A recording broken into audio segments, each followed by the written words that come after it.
on a 2002 Ford Focus with a 2.0 liter dual overhead cam. And what I'm going to be doing today is I'm going to show how to replace the water outlet. So this water outlet has a thermostat incorporated into it, and it's actually right here where this hose is the thermostat housing, but this is the whole outlet. And you are required to change these about every 50,000 miles. Every time you do a thermostat, you need to replace this whole housing. And so in this video, I'm going to show you how to do it from beginning to end, and I'll make it as easy and as painless as possible. Stay tuned, and you're going to learn a lot from this video, so you want to watch all the way to the end.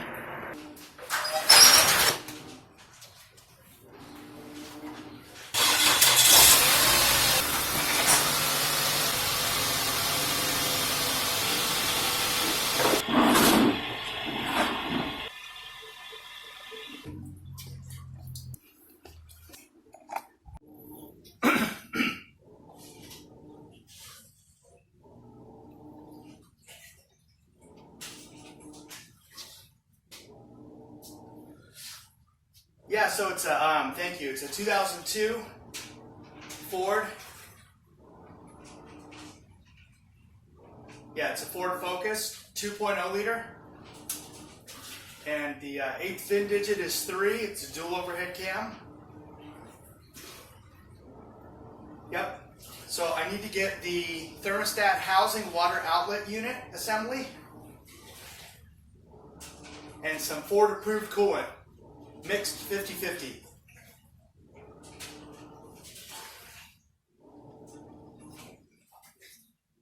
Yes. And do you have it in stock? Are you able to get it today? Nice, nice, okay, great. Go ahead and send it over. I'll be waiting here at my garage. And yep. Go ahead and invoice it, no problem. Put the PO, the vehicle information. I appreciate that. I got the vehicle up on ramps and I got it safely secure, the wheels chalked and everything. So the next thing that I need to do is I need to drain the cooling system. And so I got my catch pan here, and it's going to take either a stubby or a long handle flathead screwdriver, whatever you feel comfortable using. Before you get started, mark your drain plug, the petcock, so that when you go to tighten it again, you'll know exactly how far to turn it. And this also helps for visually inspecting your job when you're all through. And this petcock plug comes all the way out, but you got to kind of pull it a little bit once you get all the threads loose. Just let it all drain out. Believe me, you'll want to do this step first, because if you go and you pull it apart, it's going to be like a grenade of coolant coming out of that thermostat housing. So it looks like I've already finished the job or got a good head start on it, but really all I've done is just take out the battery and the tray and the cover. So as you can see here, the cover, it's got one bolt up there, and then it's got 2 bolts down here. And you could just leave them in there, and the one bolt that's here was right there, and these are all 13 millimeter, by the way, and then there's just 2 that went straight down there. So you'll disconnect the negative side and then the positive side of the battery, get those out of the way, and then there's a 10 millimeter strap bolt here that holds the battery in, so get that up out of the way. So get the tray out, and then get your battery out, and then you'll get to this point here. And then you disconnect this here, and then you disconnect the mass airflow sensor, and then you disconnect this that goes on the top of the coil here to this little wire that goes back here. And then you'll disconnect the coil by pushing here with your finger, but you won't be able to see that part. It'll be hidden under here. So you'll put your pointer finger back here, and then you'll push it, and then you just slide it off the coil, okay? And so then get your air cleaner box out of the way. There's a, I think this is a 1/4 inch clamp here, and if not, then just find the appropriate size to get this off the throttle body. And then there's this little plastic piece here that once you go backwards on it that way, you can just twist it and gently just wiggle it out. And if you can't wiggle it out, don't worry about it. You can just pull the whole air cleaner box out, and it's got these little feet here that go into those rubber 1, 2, 3, those little rubber openings there. So get your hose disconnected here. That's connected to the bottom of the air cleaner box here. All right. So get your air cleaner box out of the way. So you got to do all this so that you can get access to this throttle, the thermostat housing. So now before you can pull that air cleaner box out, you got to wiggle this hose and pull it straight down that way. And so it might give you a bit of a fight, but you can do it. And get these little plastic rivets out, okay? They were here and here, okay? And then and you pull this hose out of the way, okay? So it gives you even more room. And then what you've done is you've opened up a pretty nice workspace here so you can get right at that housing. And get this little upper hose off here. It's a little smaller diameter hose here. Get that off and get that out of the way. Okay.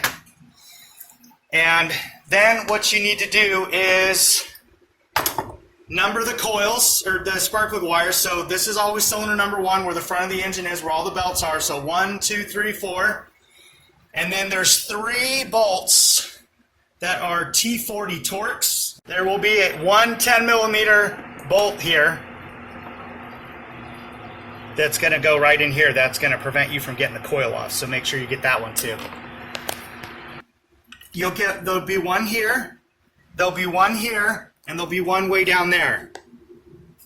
Okay? Now, if that hose clamp is in the way, then you got to find a way to get some needle nose pliers in there to turn it so that you can get access to that lower T40 Torx bolt in there. Okay, so what I did was I loosened up the 2 top ones, this one and this one here, and got them out. And then I used gently used a flathead screwdriver and just pushed on the bracket until it moved out of the way. So it slid over like that, and then I was able to get access to that bottom bolt. So get the whole coil unit out of the way, okay? Just like that. And you've made yourself a huge working space here to do this job because it's you need it. So you got to have all this taken apart. The back hose here that goes to the heater core. So this back hose goes directly to the heater core you've got to remove. And then you got to remove this one. And then you got to remove this upper radiator hose. So while you're doing all this work, if you've got an older model Ford Focus like this, replace the heater core hoses back here. So you'll see that they're not extremely hard to get to. There's one here, and this one you follow it all the way back down here, and you'll see it goes up there, back there in the corner. We see my finger pointing, and then this one here is going up here to the bottom, so that's got to be taken off too. Right down there where I'm pointing, you'll see that other hose. And so you might as well just do all the hoses and hose clamps while you're already down here doing all this. And the upper radiator hose, and then these bypass hoses here, or purge hoses here that go to the coolant container, and then this feed hose that goes from the coolant expansion tank container all the way down to the radiator down there, and then you have your lower radiator hose down there. So, and then this little plastic pipe here, you always want to replace this. Replace these at 100,000 miles or every 10 years. Same thing with these, any plastic coolant parts on your engine, you don't want to keep them on the engine very long. Now, 50,000 miles, at 50,000 miles you need to replace this, okay? Because these go through a lot of thermal cycles, hot and cold, and they crack and they leak, and and the thermostat is in there. So if you're already doing the thermostat, go with another $30 and get the whole unit instead of just doing the thermostat. Just do the whole unit. And you'll make this a long-lasting repair, and you'll minimize the amount of issues you have with your cooling system. I did a lot of work off camera. I needed to replace the heater core hoses, and All these bolts are falling out. So basically what you do, and all I needed to do this was a 3/4 inch drive ratchet and a deep 10mm socket.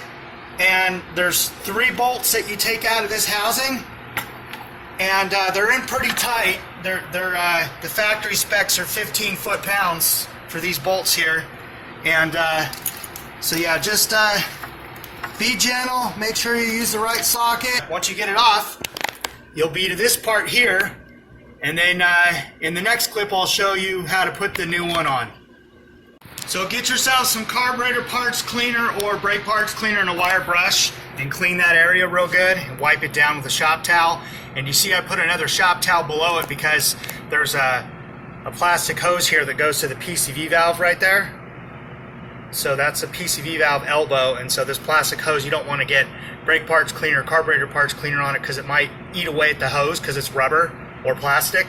So you want to make sure you do that before you start hosing this area down with brake parts cleaner. And I didn't really need to scrub too much, it was pretty clean. So make sure that's all clean and ready to rock and roll, and you won't need any sealer to do this job. You'll just need a little bit of blue Loctite for the 3 bolts, and clean the bolts up real good, and you'll be good to go. Just make sure you retrieve the old gasket from the thermostat outlet housing, and then make sure that the new one has a gasket, and clean up the bolts. And I'll show you in the next clip how to finish this job. So there's a couple of different thermostat housings for this 2.0 liter for this engine. There's a single overhead cam, a dual overhead cam. There's a bunch of different kinds of models, so make sure you get the right one. And I just cut this hose to make it easier to get it off. If you're going to reuse it, make sure you don't cut it. And so yeah, make sure that it's got the correct amount of, everything matches up to the new one is what I'm trying to say. Make sure it all looks good. And then make sure your seal is there. And it's there. Make sure it's clean. And make sure everything all matches up and looks good. And then you're ready to go ahead and put it on. And you'll just get your blue Loctite on your bolts, a nut driver with a 10mm, and then a stubby ratchet, 1/4 inch drive ratchet. And then just make sure your mating surface is good and clean, and here is good and clean. And then you're ready to go ahead and put it on. And I need 2 hands for this, so in the next clip I'll show you the bolts and everything, and then I'll get it all torqued down. So once you got all 3 bolts in with your nut driver, and then I just get my stubby ratchet here, and just going to go and snug them a bit more in this pattern here that I'm doing.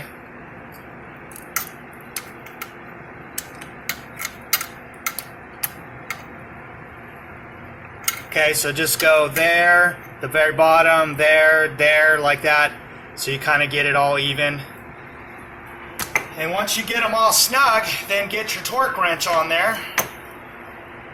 And now you are going into aluminum threads here in the cylinder head, and all data says 15 foot-pounds, but I'm going to use blue Loctite, and I'm going to do 12 foot-pounds. That's 144 inch-pounds. So make sure you do that. The reason for that is because it's going into old aluminum. It's gone through millions of heat cycles, and I just don't really feel comfortable putting it 15 foot-pounds, but be my guest if you want to do that. I don't think there would be any problems doing that at all, but I'm just going to go a little bit light and go about 12 foot-pounds. As a mechanic, you just need to just make these types of decisions based on knowledge and experience, and when you break a couple of bolts, you'll realize that you don't want to tighten things too much, too tight anymore, and you'd rather just use a little bit of red Loctite or blue Loctite and under torque a little bit. These are not critical bolts. 12 foot-pounds is not going to make this leak. You will have absolutely no problems at all. So even if you wanted to do 13 foot-pounds, if that made you feel more comfortable, totally up to you.